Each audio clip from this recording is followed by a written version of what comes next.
O tempo está fugindo. Esse livro do Rubem Alves é bem legal, não sei se você conhece, Tempus Fugit.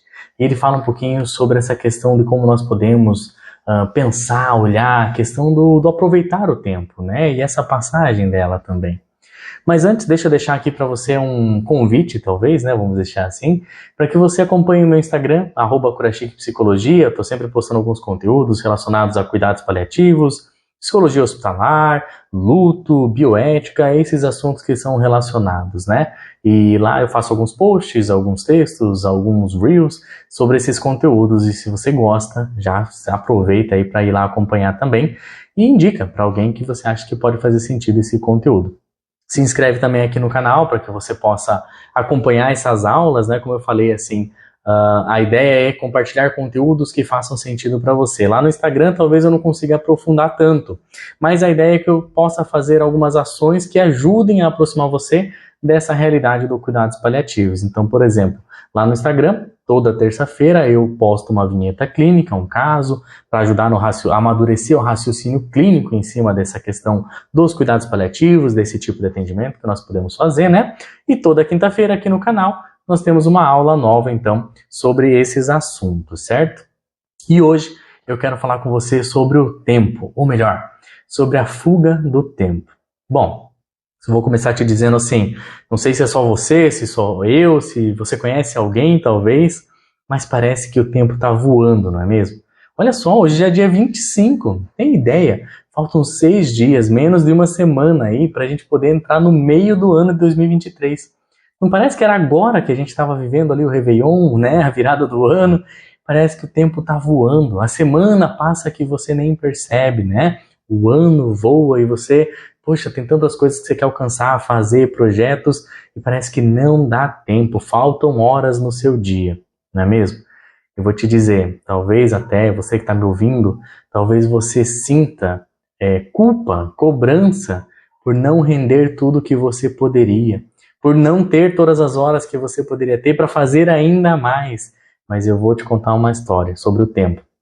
Tem um livro que é bem bacana, que são os 5 arrependimentos, os 5 maiores arrependimentos das pessoas, ou os 5 arrependimentos mais comuns, se eu não me engano, das pessoas antes de morrer. E um deles é relativo ao tempo. Mas olha só, antes de falar desse medo mais comum, né? Eu atendi muitas pessoas que estavam em fase final de vida. Eu acompanhei muitas famílias que tinham seu ente querido, seu familiar nesse momento de terminalidade, certo? E eu vou te dizer, as pessoas falavam sobre isso, sobre o tempo. Ano passado nós tivemos a Copa do Mundo em novembro, né?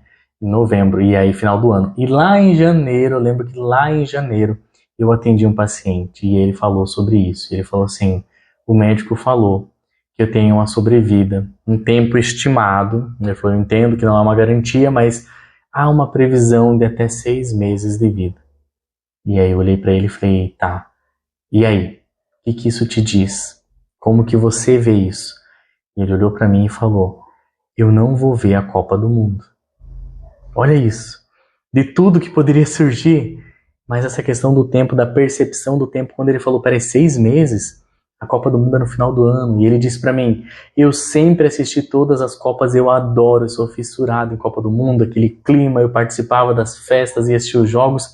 Eu não vou ver a Copa do Mundo. Até trabalhei com ele essa questão de que nada é uma garantia, né? Que essas previsões de sobrevida às vezes não são tão exatas, são só previsões mesmo, mas assim, são apostas, né? Não tem como você ter uma convicção em relação a isso, mas havia o risco concreto dele não assistir a Copa do Mundo. E nós fizemos todo um trabalho em cima disso em relação a essa passagem do tempo. E se ele não chegasse a ver a Copa do Mundo, quais as outras coisas que ele veria então? O que ele escolheria ver, né? Não gosto muito de alguns conteúdos mais sensacionalistas, não gosto de algumas postagens que fazem um apelo emocional muito severo, como, por exemplo, assim, chegar e falar para você, se você soubesse que você ia perder a visão, o que você escolheria ver por último?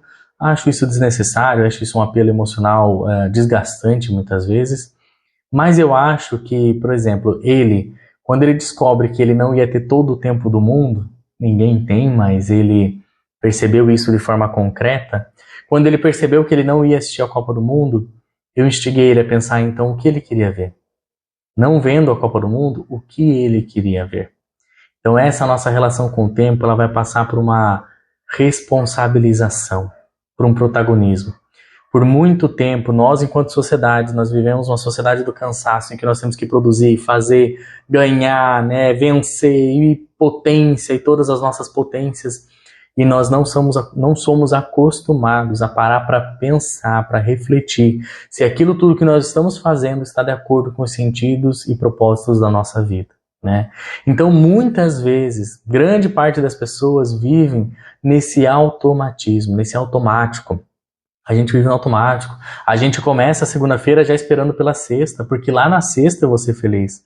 Aí chega a sexta-feira, você já começa a ficar ansioso porque daqui a pouco vai acabar e já chega o final do domingo e a segunda-feira. E assim vai. Cuidado, se você começa a segunda-feira esperando a sexta, grandes chances de você viver uma semana superficial, achar que ela está voando e sentir que o tempo está escapando pelos seus dedos, né? Então, quando a gente fala dessa relação do tempo, quando eu falo desse protagonismo, é entender que você não está assistindo a sua vida. Você é protagonista, você constrói ela a cada dia. E tô longe aqui de querer ficar fazendo um discursinho motivacional para você, não é isso, né? Não é essa a minha intenção. Não quero levar você a aquela ideia do carpe diem, ou seja, aproveitar como se fosse o último dia, porque talvez não seja. Talvez não seja. Então, assim, não vamos cair nessa, sei lá, nessa ideia, assim, de uma idealização, de uma coisa meio fantasiosa, não. Não gaste todo o teu cartão de crédito hoje como se fosse o último dia, porque talvez amanhã você tenha que pagar o boleto. Então, calma. Podemos planejar coisas, mas saiba que o tempo está passando. Quando você espera pela sexta-feira, desde a segunda, o tempo está passando. Quando você está no domingo, lá na hora do almoço, pensando já angustiado que amanhã você vai ter que trabalhar, e passa o resto do domingo angustiado por isso, o tempo está passando. O tempo passa, e queira você ou não, goste você ou não. Então, assim, o tempo está fugindo. E Rubem Alves, ele traz algumas reflexões nesse livro, e eu gosto bastante, e ele diz: quem descobre que o tempo está fugindo, quem sabe que o tempo está fugindo, né, o tempo está escorrendo pelas nossas mãos a todo momento, você queira ou não. Quem sabe que o tempo está fugindo, descobre a beleza do momento que nunca mais será. A beleza única do momento que nunca mais será. Olha que legal isso, sabe por quê?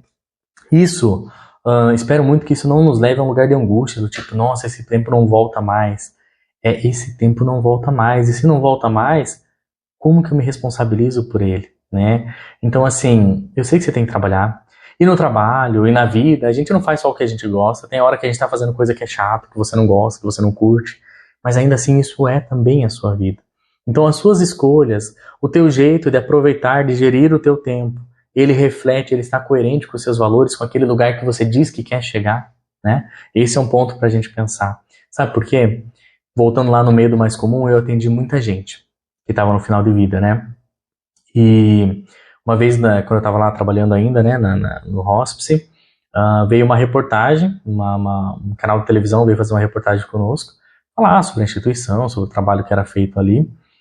E uma das coisas que eles me perguntaram é se eu aprendia muito com os meus pacientes, ou o que eu aprendia com os meus pacientes. Não gosto também dessa pergunta, porque cuidar dos meus pacientes, cuidar das famílias que eu cuidei, para mim é um privilégio. Nunca foi uma escola, não é um zoológico. Você não está lá para aprender. As pessoas não estão ali para fazer você uma pessoa melhor.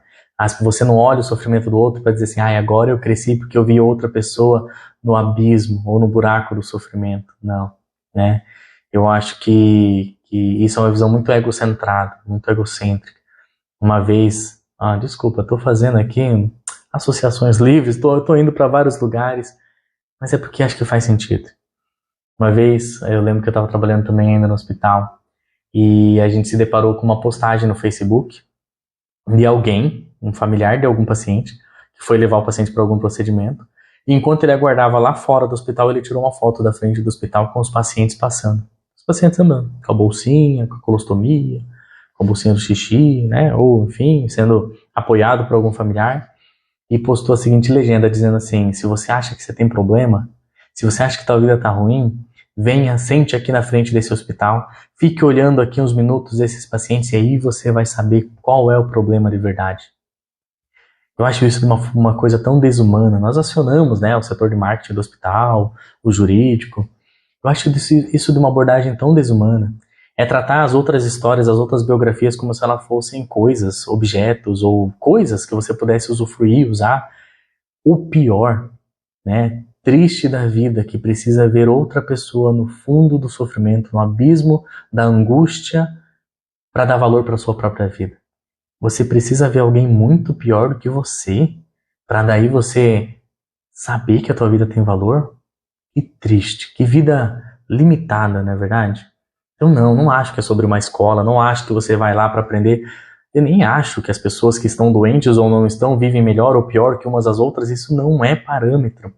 Eu acho que cada um tem os seus próprios problemas, cada um vive as suas próprias batalhas, e só você sabe o preço que você paga para fazer o que você faz.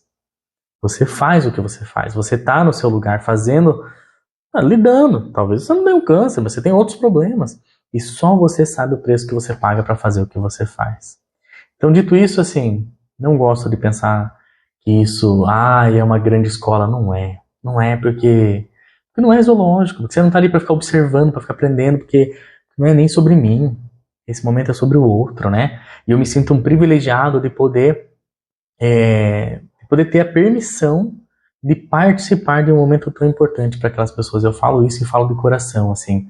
Cada pessoa que eu cuidei, que abriu coisas tão íntimas e importantes para mim, cada família que permitiu, que na despedida das pessoas que elas mais amavam, elas permitiram que eu estivesse ali e tiraram um tempinho para conversar comigo. Olha isso.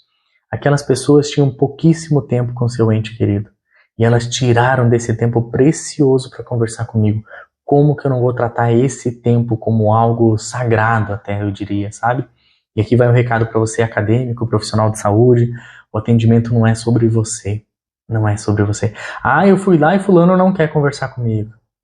A pessoa não tem essa obrigação. Ela não tem a obrigação de falar com você. Ela tá permitindo que você entre na vida dela. Ela não tem a obrigação de fazer isso, né? Então trate esse momento desse encontro, dessa entrada, com o respeito que essa situação merece. Se você entrar com esse respeito, já é um grande passo para você fazer um trabalho ético, humanizado, né? E assim, minimamente humanizado, eu diria, né? Porque esse é o ponto de partida. Esse talvez é o mínimo. E quando eu atendi essas pessoas, então, quando eles perguntam para mim assim, o que você aprendeu? Não acho que é uma escola, mas claro que esses encontros nos transformam. E talvez o clique que me deu, que eu trouxe para eles assim nessa reportagem, é dizer que eu entendi que quando eu trabalho com eles, com esses meus pacientes, esses familiares, quando eu testemunho a terminalidade da vida acontecendo, me mostra que ninguém é especial o suficiente para escapar disso. Isso é uma verdade para todos nós. Isso quer dizer que poderia estar acontecendo comigo, com a minha família, com a minha esposa, com a minha filha, com todo mundo ao meu redor, com as pessoas que eu amo. Poderia estar acontecendo. E aí começa aquela reflexão, não, se poderia, como é que eu ajo, como é que eu me relaciono? Ou seja, talvez o que eu entendi é que a gente não precisa de uma situação extrema, que a gente não precise de uma doença necessariamente para ter esse clique da responsabilização com esse tempo. Porque quando eu atendia esses pacientes, muitos deles diziam que queriam ter mais tempo. Mas eu não ouvia eles falando que eles queriam mais tempo para alcançar mais um cargo na empresa. Eles não queriam ter mais tempo para conseguir mais um certificado. Eles não queriam mais tempo para comprar mais um carro. Não. Eles queriam tempo para ver o neto crescer. E eles queriam mais tempo para lançar um livro. Um legado, né? Deixar um legado, lançar um livro. Eles queriam mais tempo para ver a filha casar. Eles queriam mais tempo para ter experiências, para criar memórias, para deixar um legado, né? E eu acho que isso é tão bonito, isso é tão sobre o sentido da vida. E nesse livro dos 5 arrependimentos, os 5 arrependimentos mais comuns antes de morrer, né? Posso deixar aqui na descrição o link desse livro só para você conhecer também, se você se interessar. Um dos arrependimentos é sobre não viver a vida, né? Não viver o tempo que se tinha com as pessoas que se tinha da melhor maneira, do jeito que ela gostaria. De ter aberto mão desse tempo para fazer outras coisas, para priorizar outras coisas, e não ter vivido essas relações do jeito que ela gostaria. E isso é uma coisa que eu testemunhei muito na prática. Eu vi que às vezes a gente vive uma vida no automático E quando a gente percebe a concretude da finitude, quando a gente vê que a gente não vai durar para sempre, mas não assim, todo mundo vai morrer. Quando você percebe que você, eu, Rony, você que está assistindo, você não vai durar para sempre, parece que daí as relações começam a ganhar o tempo e as relações começam a ganhar importância. Que não precise disso. Que você entenda essa importância agora. Que esse vídeo possa ser essa viradinha de chave para você sobre essa importância do tempo. Lembre, quem sabe que o tempo está fugindo, descobre a beleza única do momento que nunca mais será.